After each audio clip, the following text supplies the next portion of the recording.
Et yo tout le monde, c'est Hiromanga, on se retrouve aujourd'hui pour une nouvelle vidéo où je parlerai de 5 animés que j'ai trouvé vraiment drôles et qui à l'heure actuelle sont mes préférés dans le genre comédie. Pour ceux qui sont là depuis le début de la chaîne, ma première vidéo a été quelque chose de similaire, c'était sous forme de top, mais aujourd'hui ça ne sera pas tout à fait la même chose. Comme d'habitude, si mes vidéos te plaisent, n'hésite pas à liker, partager, commenter et à t'abonner, ça me ferait plaisir et ça m'aiderait beaucoup. Sur ce, commençons.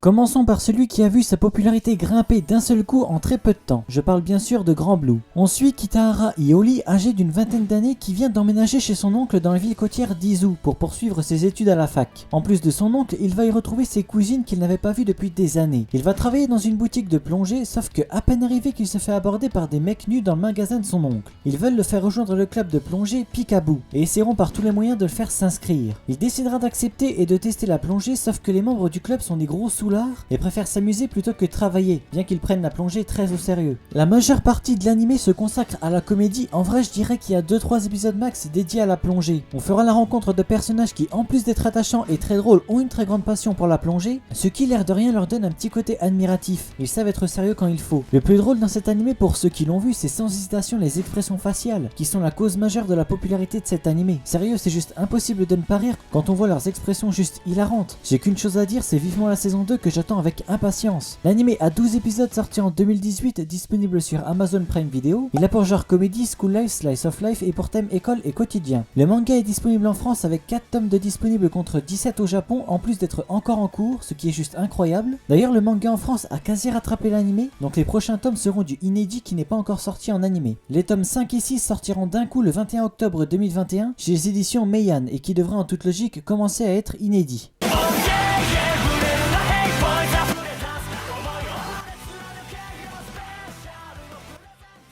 Sakamoto Desuga. Sakamoto est un élève de première année et qui en plus est l'élève le plus cool de son lycée. Il réussit à se sortir de chaque situation avec classe, ce qui fait de lui la personne la plus populaire. Évidemment, être populaire attise la haine et des garçons sont prêts à lui mettre la honte à chaque instant. Mais malgré ça, il arrivera toujours à se sortir de leur piège avec classe, ce qui fera grimper encore plus sa popularité. Le but de l'anime est simple, on suit Sakamoto se sortir de situations plus ou moins impossibles à régler. Des événements absurdes s'enchaînent, faisant toujours de Sakamoto le personnage au centre de l'attention, que ce soit se faire jeter un seau d'eau au visage ou se faire bâillonner par ses harceleurs, il trouvera toujours une solution à son problème et c'est ça au final qui est juste hilarant. Un opening terriblement ambiançant et qui aurait pu facilement rentrer dans mon top opening. L'anime a 12 épisodes et un OAV sorti en 2016 disponible sur ADN. Il a pour genre comédie, school life et pour thème école et parodie. Le manga a 4 tomes en France disponible chez Komiku, sa parution est terminée.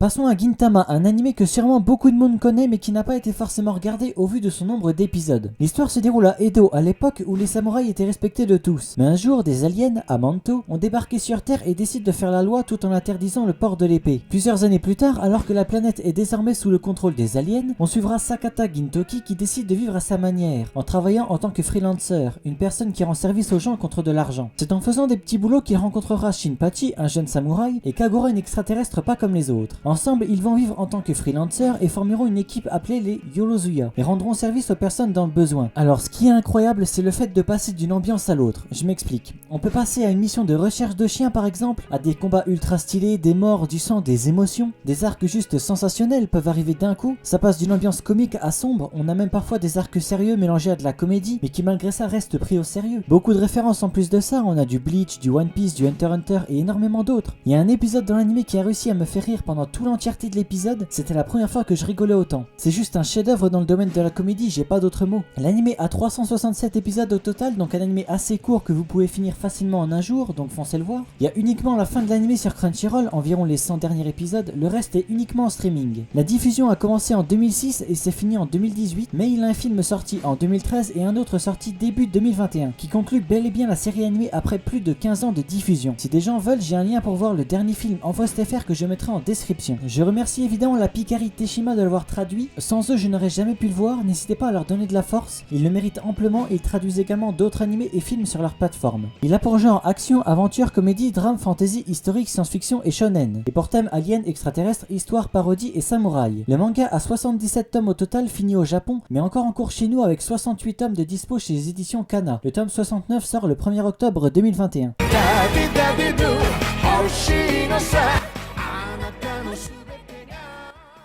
Kaguya-sama Love is War. L'histoire se déroule à l'académie Shushin, un établissement où seuls les riches peuvent étudier. On suivra Miyuki Shirogane qui est le président du conseil des élèves et qui a dû énormément bosser pour pouvoir intégrer l'académie car c'est le seul qui vit dans une famille plus ou moins pauvre. Kaguya Shinomiya, quant à elle, est la vice-présidente du conseil des élèves. Ces deux personnes ne voient pas l'amour comme les autres. En effet, les deux s'aiment mais n'osent pas se l'avouer car ils pensent que celui qui se déclare en premier sera le soumis dans le couple. Ils essaieront du coup quotidiennement de provoquer des situations permettant à l'autre de se déclarer. Les plans qui sont créés sont généralement vraiment débiles et tu sais que ce genre de choses n'arriverait jamais dans la réalité. Mais c'est ce qui rend cet animé extrêmement drôle. En plus de ça, on aura l'apparition du trésorier du BDE et la secrétaire qui sont également des personnages incroyables de l'œuvre. On peut passer de la comédie à des scènes émouvantes, ce qui nous fait aimer encore plus certains personnages parce qu'on connaîtra par moments leur passé. À un moment, on a même un épisode où des élèves français intègrent l'académie et cet épisode en particulier fait de Kaguya-sama un chef-d'œuvre. Que ce soit leurs accents ou comment réagissent les personnages, ça restera l'un des meilleurs épisodes niveau comédie. L'animé a 2 saisons de 12 épisodes sortis en 2019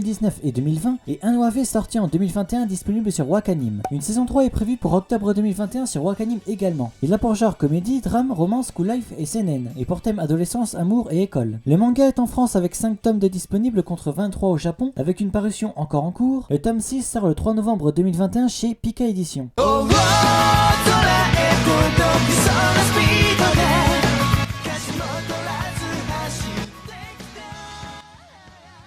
Danshi Kokose no Nichijo. On finit par celui-là parce que c'est le moins drôle de se présenter, mais je me suis tapé quand même pas mal de barres. Tadakuni est un jeune lycéen qui fréquente un établissement pour garçons. Il vit dans une charmante maison avec sa petite sœur et ses parents. Et il souhaite comme tous les garçons avoir une petite amie. Toutefois, sa vie est loin d'être tranquille. Elle serait sans doute plus paisible si ses deux amis Yoshitake et Hidenori ne l'entraînaient pas la plupart du temps dans des situations plus que gênantes et des plans loufoques. Entre ses amis qui squattent sans cesse son appartement, des essayages de vêtements féminins et des camarades de classe qui ne supportent pas de voir un de leurs confrères sortir avec une fille, le quotidien de Tadakuni et de ses amis est loin d'être aussi banal qu'il n'y paraît. Alors chaque épisode sera une compilation d'événements drôles et surtout débiles parce que tous les personnages de l'œuvre sont tous débiles en fait. Mais sans ça, l'anime ne serait pas ce qu'il serait. On va parfois suivre des personnages secondaires pendant pas mal de temps, ce sera pas uniquement concentré sur les 3 personnages principaux. On va limite suivre toute la classe ou du moins les personnages qu'on a déjà vus au moins une fois dans l'œuvre. Y a pas de sérieux du tout, c'est vraiment 100% comédie. Je garantis pas des fous rires à chaque épisode mais vous pouvez au moins sourire. L'anime a 12 épisodes sortis en 2012 disponible uniquement en streaming. Il a pour genre comédie, school life, slice of life et pour thème amitié, école et quotidien. Bon et bien voilà, nous arrivons à la fin de la vidéo, j'espère qu'elle vous aura plu. Si je devais vous dire lequel voir en premier parmi les 5, je pense que je dirais sans hésiter Kaguya-sama pour ceux qui veulent pas énormément d'épisodes. Sinon Gintama pour ceux qui recherchent un gros animé, c'est vraiment les deux à voir en priorité. Sur ce, n'hésite pas à liker, partager, commenter et à t'abonner, ça me ferait plaisir et ça m'aiderait beaucoup. Et moi je te dis à plus pour une prochaine vidéo.